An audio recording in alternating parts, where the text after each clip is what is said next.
그러니까 혹시 내가 뭐 실수했나 이렇게 생각을 잠시 동안 좀 했습니다. 예, 다양하게 이렇게 찬양할 수 있는 거 좋습니다. 예, 감사드립니다. 먼저 책 한 권을 소개를 합니다. 예, 삶의 의미를 찾아서라고 하는 그런 책인데, 저 책의 저자는 빅토르 프랑클이라고 하는 정신과 의사입니다. 근데 이 사람은 유대인으로서 2차 대전 때 이 독일에 의해서 여러분들 잘 아시는 대로 아우슈비츠 그 수용소에서 독가스로 수많은 그 유대인들이 독살당한 사실을 잘 아시죠. 그래서 거의 500만이 죽었다고 하는데 거기서 기적적으로 살아남은 28명 중에 한 명입니다.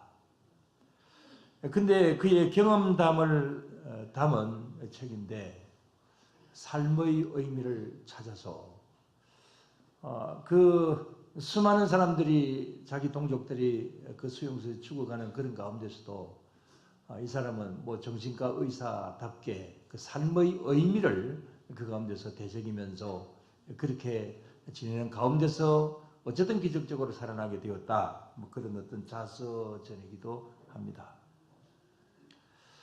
자, 예를 들어서 우리의 삶의 의미 이런 것이 어떤 것일까? 우리 지난주에 드린 말씀의 제목을 한번 기억해 보세요. 고린도전서 12장 1절에서 3절을 본문으로 해서 제목 기억하세요? 또다시 해도 되겠네요. 무엇에 이끌리고 있는가? 라고 그런 제목으로서 말씀을 드렸죠. 무엇에 이끌리고 있는가? 크게 두 가지로 나누어서 말씀을 드렸습니다. 하나는 사단에게 끌려가는 길이 있고 또 하나는 성령님에게 이끌려가는 삶이 있다. 그런 면으로 말씀을 드렸습니다.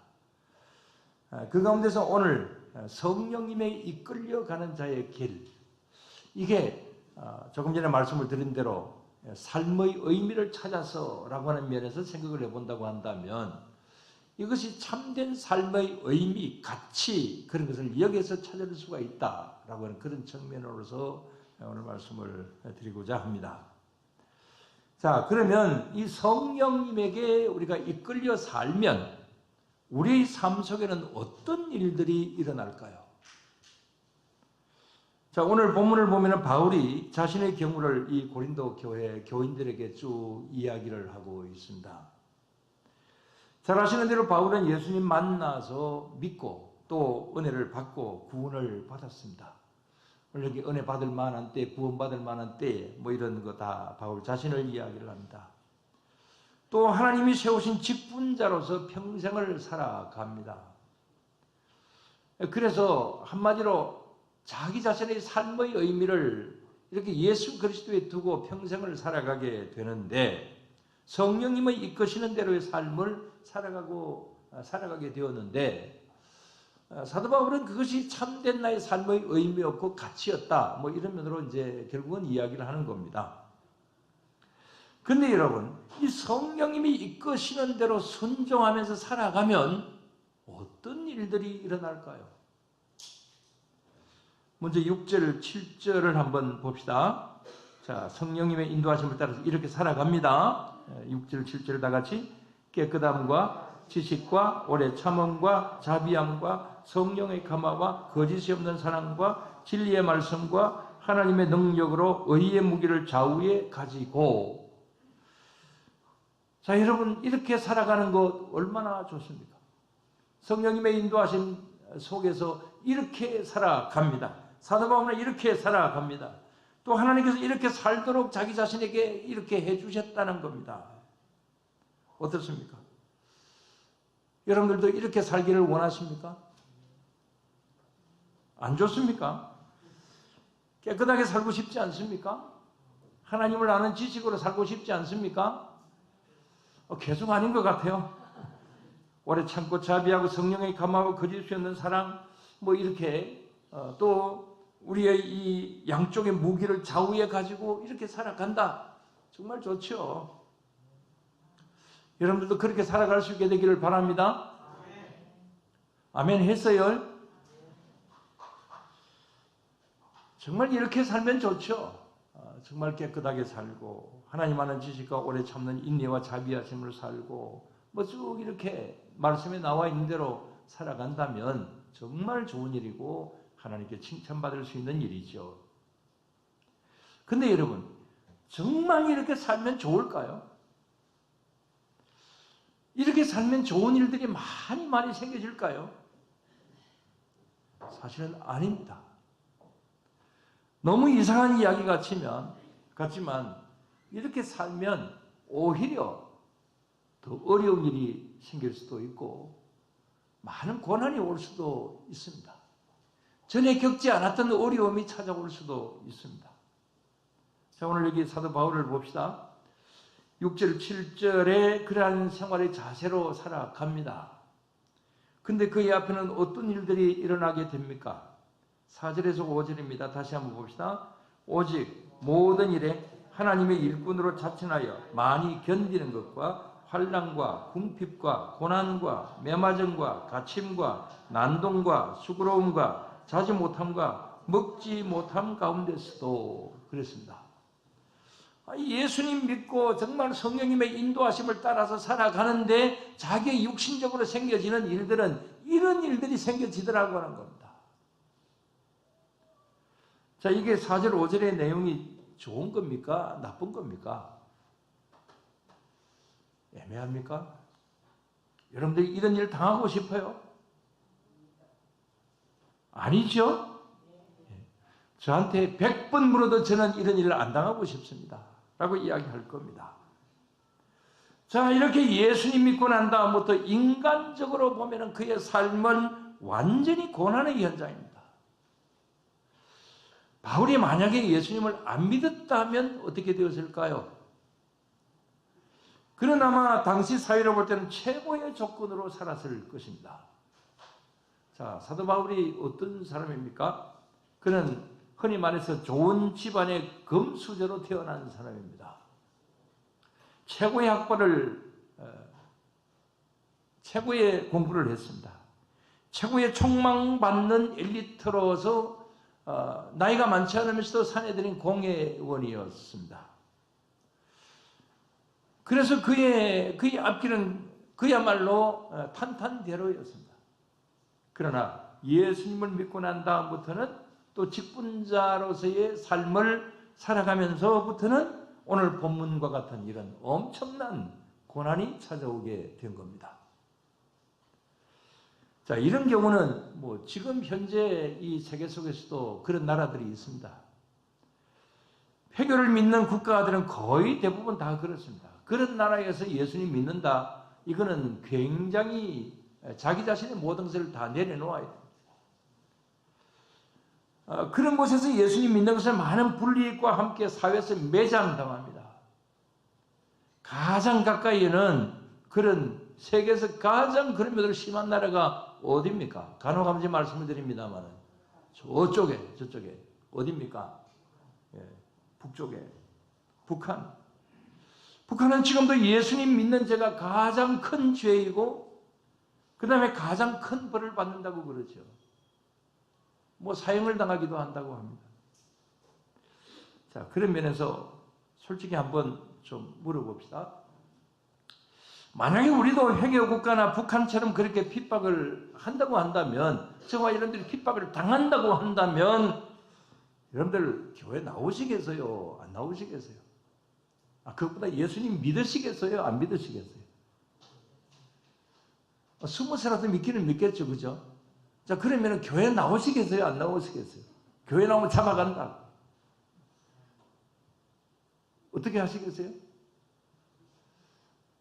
자꾸 그 관에서 나와가지고 앞에서 찬양 한 사람만 해야지, 많이 하면 잡아간대요. 장로님이 대표적으로 잡혀가세요. 자, 이렇게 핍박이 심하다. 그러면 어떨까? 교회 나오기 힘들겠죠. 근데 뭐 이런 경우는 신앙적인 것뿐만이 아니라 정직하고 올바르게 살고 정의롭게 살면 이런 불이익을 당할 수 있는 가능성이 굉장히 많습니다. 좋은 일보다도 안 좋은 일들이 더 많이 생겨질 수가 있습니다. 예를 들어 제가 어릴 때부터 감동을 받았고 그 다음에 나도 저렇게 되어야지 라고 하는 그런 사람들이 있습니다. 자, 바로 이런 사람들입니다. 한번 보세요. 자, 역사 공부 좀 한번 해봅시다. 자, 저 사람들 저 위에 글이 쓰여져 있습니다. 저기 뭐냐면 충신불사이군이라고 하는 그런 말입니다. 무슨 말입니까?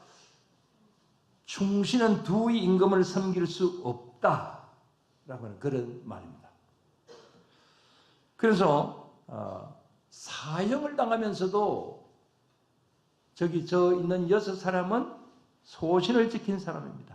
충신불사이군 이걸 외치면서 형장의 이슬로 사라졌습니다. 저 사람들 누굴까요? 힌트를 드리죠. 집현전 학사들이었습니다. 세종대왕이 아끼던 사람들이었습니다. 누굴까요? 지금 국사 시험에 나옵니다. 누굽니까? 조카 단종을 죽이고 왕이 된 수양대군을 왕으로 인정하지 않았던 사람들입니다. 누굴까요? 사육신입니다. 6명의 사람들, 성삼문, 박팽년, 하위지, 이계, 유흥부, 유성원. 저기 사극의 탤런트들이 나왔기 때문에 누가 누군지 제가 잘 모르겠습니다. 자, 이들을 일컬어서 사육신이라고 합니다. 죽음으로써 신하의 도리를 지킨 6명. 자, 그 다음에 죽지는 않았지만 그래도 신하의 도리를 지키겠다고 이제 관직에서 떠난 사람들이 있습니다. 그래서 숨어서 산 사람들이 있는데, 자, 저기 사육신 한번 읽어봅시다. 사육신은 성삼문, 하이지, 이계, 박팽년, 유성은, 유흥부. 생육신 김시석, 원호, 성담수, 남효원, 이맹전, 조려라고 하는 사람입니다. 자, 저기 김시섭이라고 하는 사람이 어떤 사람이냐면 죽장에 삭가 쓰고 그 다음에 노래 뭐죠? 그 사람이 바로 김시섭이죠. 자, 저렇게 저 사람들 사육신 그야말로 불사이군을 위하여서 목숨까지 버린 사람들, 모든 관직을 다 버리고 떠난 사람들, 뭐 그런 사람들도 있고, 그 다음에 또 같이 수양대군을 제거하려고 하다가 오히려 고자절해서 동료들을 배신하고 죽게 만든 김칠이라고 하는 사람도 있습니다. 그 다음에 또 성삼문과 아주 절친이었습니다마는 그러나 수양대군 편을 들고 결국은 자기 친구를 죽게 한 신숙주라고 하는 사람도 있습니다. 자, 이렇게 한 사건 속에서도 아주 다양한 삶의 의미를 찾는 자들을 볼 수가 있습니다. 여기 사육신들은 더럽게 사느니 차라리 죽는 게 낫다. 그들은 그렇게 생각을 했습니다. 그래서 그렇게 생각을 한 사육신 같은 사람도 있고, 이 꼴 저 꼴 다 더럽다, 그냥 피해버리자, 숨어버린 생육신 같은 사람도 있고, 김질 같은 변절자들도 있고, 조카를 죽여서라도 내가 왕이 되어야 된다고 생각한 수양대군, 세조가 되죠. 그런 사람도 있고, 이런 수양대군을 쫓아서 친구도 버리고 자신의 출세를 위해서 나아갔던 신숙주 같은 사람도 있습니다. 꼭 같은 일이고 꼭 같은 사건이지만 그러나 그 가운데서 자기의 그 인생의 가치를, 자기의 삶의 그 어떤 기준을 어디에 두느냐에 따라서 이렇게 완전히 달라질 수 있는 이런 여러 부류의 사람들을 볼 수가 있습니다. 자, 여기 여러분들은 이 중에서 누가 진정한 삶의 의미를 찾은 사람이라고 여러분들은 봅니까?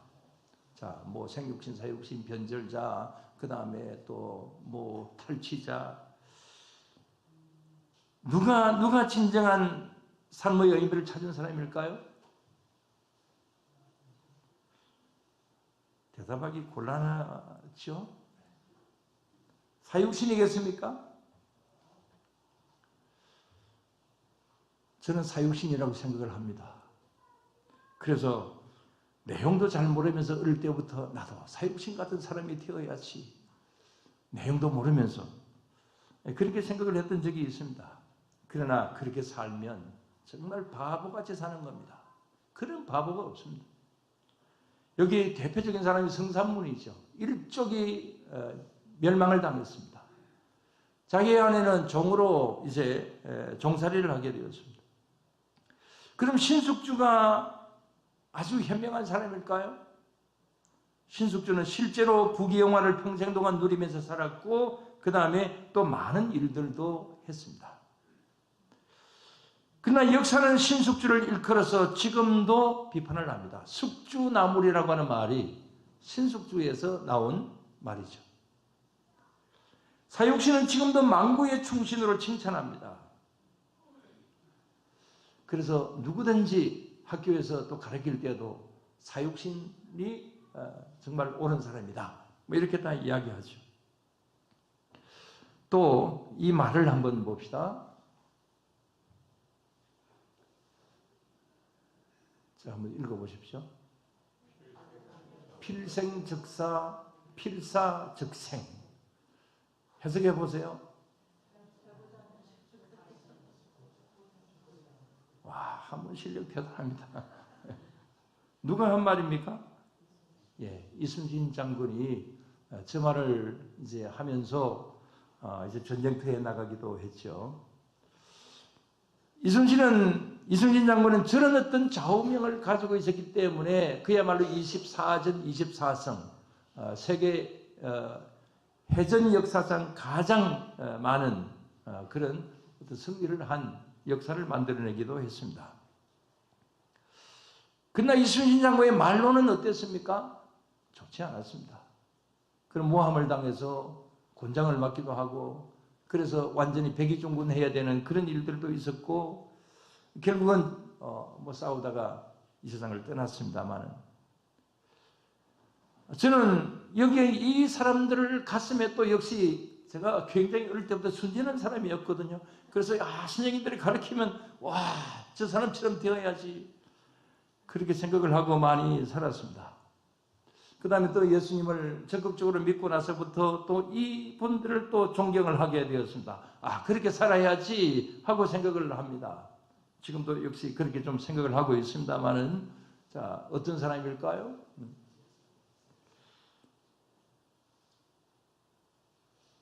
주기철 목사님과 옆에 문준경 전도사님입니다. 이번 주에 목요일과 금요일에 우리 기념관 모일 때문에 여기 전국에 한 1박 2일로 선교자 기념관들을 몇 군데 방문을 이제 하게 되는데, 정말 저의 마음에도 어릴 때부터 저분들을 본받아야지. 어릴 때는 문준경 전도사님 몰랐습니다만, 그래서 저분들을 가슴에 담기도 합니다.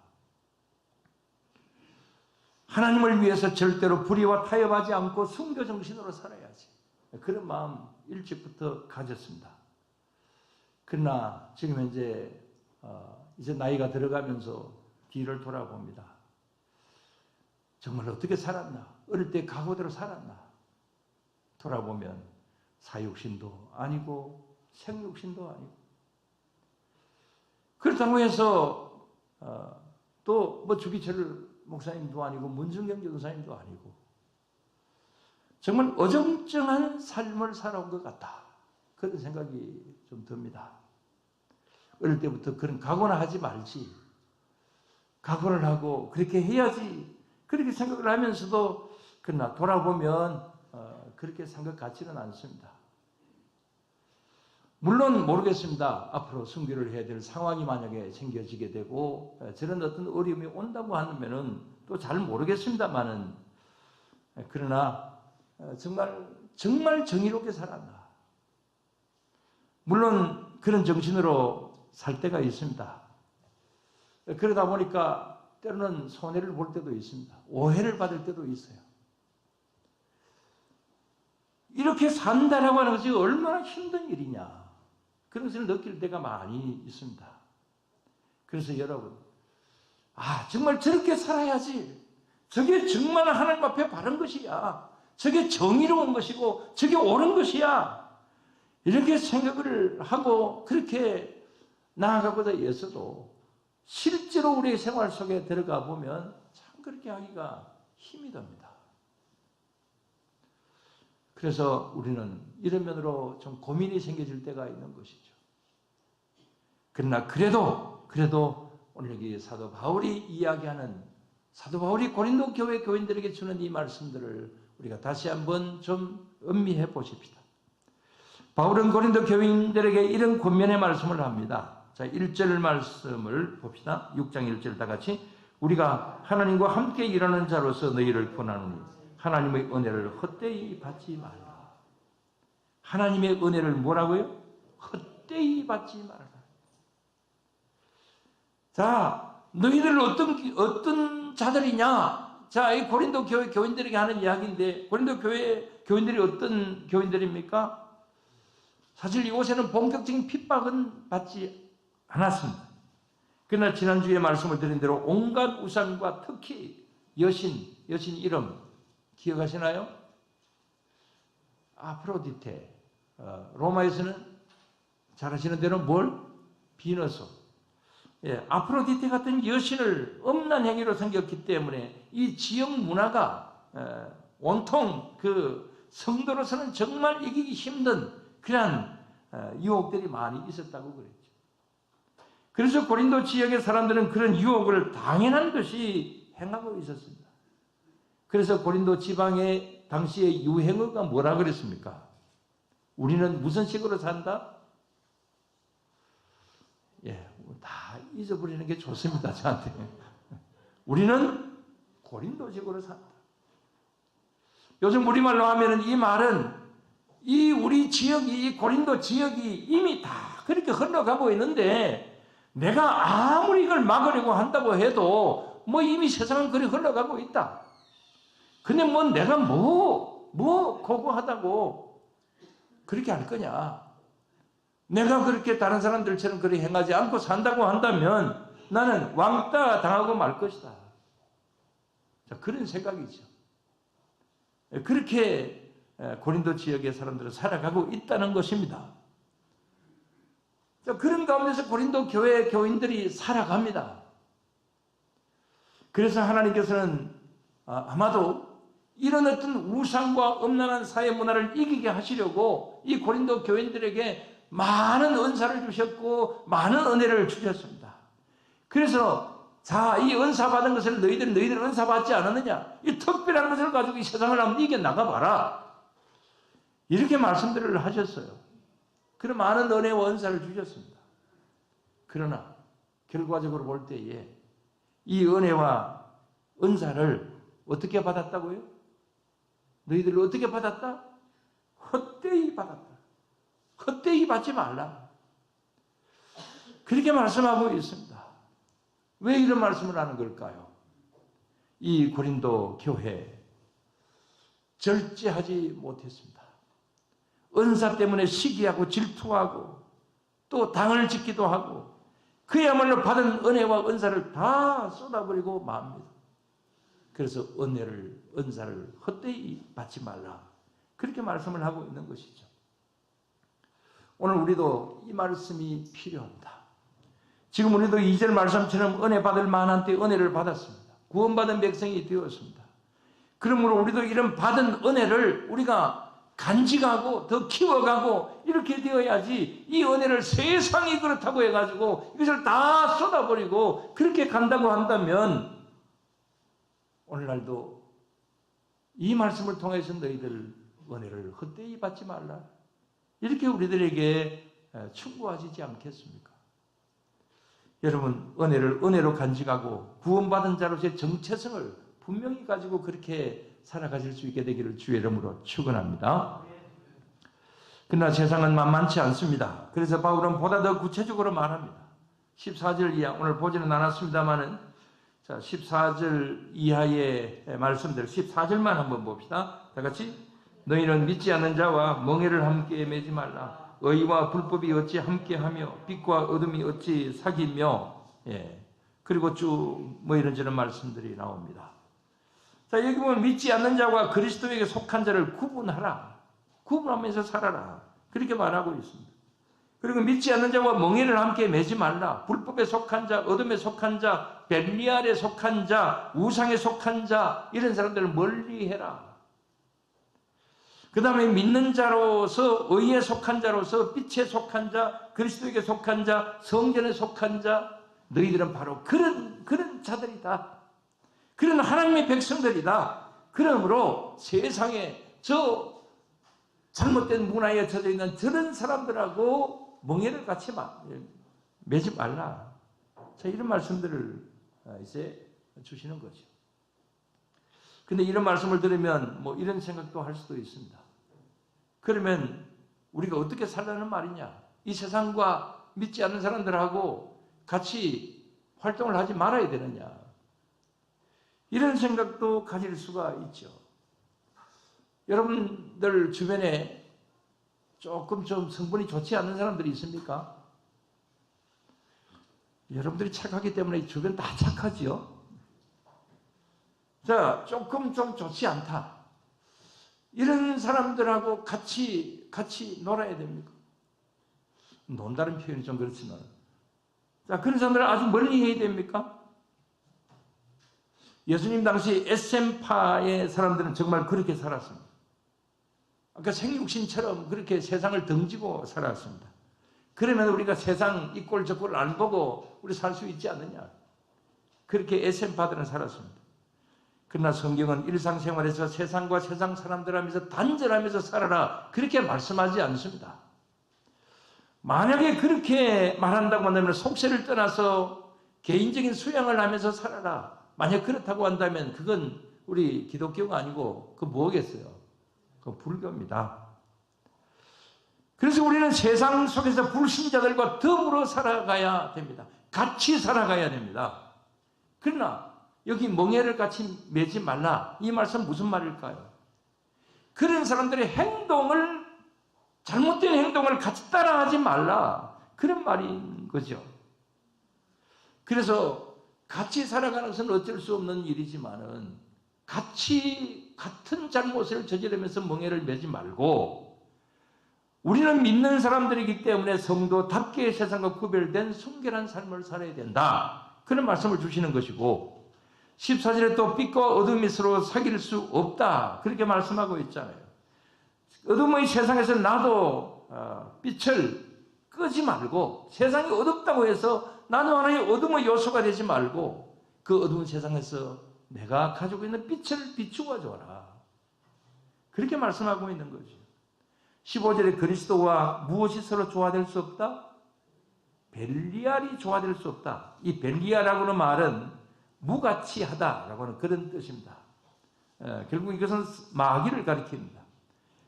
또 16절에 보면 성전과 우상도 일치할 수 없다 그랬습니다. 이분법으로 설명을 하고 있는 것이지만 정말 우리가 성령님을 따라가는 자로서 사단을 따라가는 자들과 함께 행동하고 그들이 잘못된 것을 그들이 사단을 따른다고 해서 우리도 따라가고 이래 되어서는 안 된다. 그런 말씀드린 것이죠. 여러분, 우리는 믿는 사람들입니다. 하나님께 속한 자입니다. 성령님의 인도를 받는 자들입니다. 여러분, 이 사실을 절대로 잊어버리지 말기를 바랍니다. 그럴 때에 하나님은 결국 우리와 함께 하십니다. 자, 그런 면에서 8절에서 10절까지의 말씀을 우리가 볼 수가 있는데요. 자, 여기 보면은 우리는 속이는 자 같으나 참되다 말씀하고 있습니다. 우리는 속이는 자. 자, 이 말이 무슨 말일까요? 이 말씀은 우리가 이렇게 이야기하잖아요. 자, 예수님 믿으면 은혜 받는다. 예수님 믿으면 구원받는다. 예수님 믿으면 어디 간다? 천국 간다. 이게 이제 믿지 않는 사람들이 볼 때는 참 거짓말 같고 무슨 저는 허무맹랑한 이야기를 하느냐 이렇게 이제 사람들이 우리 보고 그렇게 이야기를 할 수도 있습니다. 그러나 세상 사람들이 볼 때는 꼭 자기들을 속이는 것 같아 보이지만 이 말은 어떤 말이다고요? 참된 말이다. 그것만큼 참된 말이 없다. 오늘 말씀에 그렇게 말씀을 하고 있습니다. 그 다음에 또 세상이 알아주지 않는 무명한 자 같으나 어떤 자요? 유명한 자다. 여러분들 유명한 자입니까? 무명한 자입니까? 스스로 무명한 자라고 이야기하십니까? 참 겸손하십니다. 여러분, 우리는 정말 세상에서 별로 알아주지 않는, 내 이름 알아주지 않습니다. 그러나 무명한 자 같으나 유명한 자입니다. 그 뒤에 말씀들도 그렇습니다. 특히 맨 뒤에 아무것도 없는 것 같으나 모든 것을 가진 자로다. 말씀 그대로 우리는 모든 것을 다 가진 자다. 이 사실을 여러분들 믿으시기를 바랍니다. 아까 우리 찬양할 때 찬양이 그런 내용이었죠. 제가 찬양 기억을 못합니다만 아마 오늘 말씀하고 거의 비슷한 것 같습니다. 자, 마지막으로 7장 1절 말씀을 보고 말씀을 이제 마치겠는데요. 7장 1절 다 같이 그런즉 사랑하는 자들아 이 약속을 가진 우리는 하나님을 두려워하는 가운데서 거룩함을 온전히 이루어 육과 영의 온갖 더러운 곳에서 자신을 깨끗하게 하자 그랬습니다. 자, 여기 말씀에 보면 우리는 하나님을 두려워하는 가운데서 라고 하는 그런 말씀이 있습니다. 하나님을 두려워해야 된다. 여러분, 이 세상은 사단이 이끄는 세상의 모습이 많이 있습니다. 사단은 계속해서 우리를 유혹합니다. 그래서 거기에 이끌려가는 자들이 많습니다. 간혹 한 번씩 우리도 작은 부분이지만 거기에 이끌려갈 때도 있죠. 그런 마음이 들 때도 있습니다. 그럴 때마다 우리는 누구를 두려워해야 된다? 하나님을 두려워해야 된다. 오늘 마지막으로 말씀을 드릴 것이 바로 이것입니다. 우리는 이 유혹 많은 세상을 살아가면서 이 어려운 세상을 믿는 자로서 살아가기가 힘든 어떤 이 세상을 살아가면서 우리는 하나님을 두려워하면서 살아가야 될 것입니다. 그래서 성령님의 그 이끌어 주심을 따라서 나아가는 그런 생활들이 되어야 되는 것이죠. 그럴 때에 4절, 5절과 같은 고난이 올 수도 있습니다. 그러나 고난이 온다 할지라도 6절, 7절에 있는 이러한 사도 바울의 이 좌우명대로 이런 면으로 나아가는 그런 가운데 있어야 될 것입니다.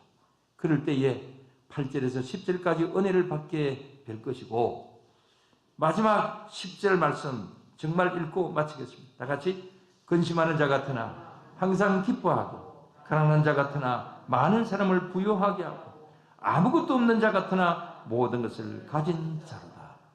저와 여러분들 모두 다 아무것도 없는 자 같지만 모든 것을 가진 자다. 이런 긍지를 가지고 나아가는 그런 우리 모두가 다 되어야 될 줄로 믿습니다. 기도드리겠습니다. 하나님 감사합니다. 저희들 주님을 믿는 믿음 안에서 세상적인 육신적인 부귀영화는 주님께 받지 않았다고 한다 할지라도 그러나 주님께서 저희들에게 주신 귀한 은혜가 있는 줄로 믿습니다. 저희들에게 주신 구원의 은혜 이것만큼 더 큰 것이 없고 이것만큼 더 큰 선물이 없는 줄로 믿습니다. 그러나 이 은혜로 살아간다라고 하는 것이 때로는 힘들 때가 많이 있습니다. 믿는 자로서 당하는 애매한 고난, 듣지 아니하여야 할 말들 이런 일들을 때로는 우리가 듣고 살 때가 있습니다. 그러나 주님 그럴 때마다 저희들 하나님의 은혜를 생각할 수 있게 하여 주시고 하나님을 두려워하는 저희들이 되게 하여 주시고 저희들에게 주신 은혜를 헛되이 버리지 않게 하여 주시옵소서. 그래서 주님의 그 귀하신 은혜의 장중에 붙들려서 주님 바라보고 살아가는 그런 우리 모두로 삼아 주실 줄로 믿습니다. 오늘도 이렇게 용기 있는 믿음으로 출발하는 사랑하는 성도님들 위해 하나님이 크신 은혜로 함께하여 주시고 도와주실 줄로 믿습니다. 그래서 늘 항상 승리자의 자세를 가지고 나아가는 우리 모두를 삼아 주실 줄로 믿사옵니다.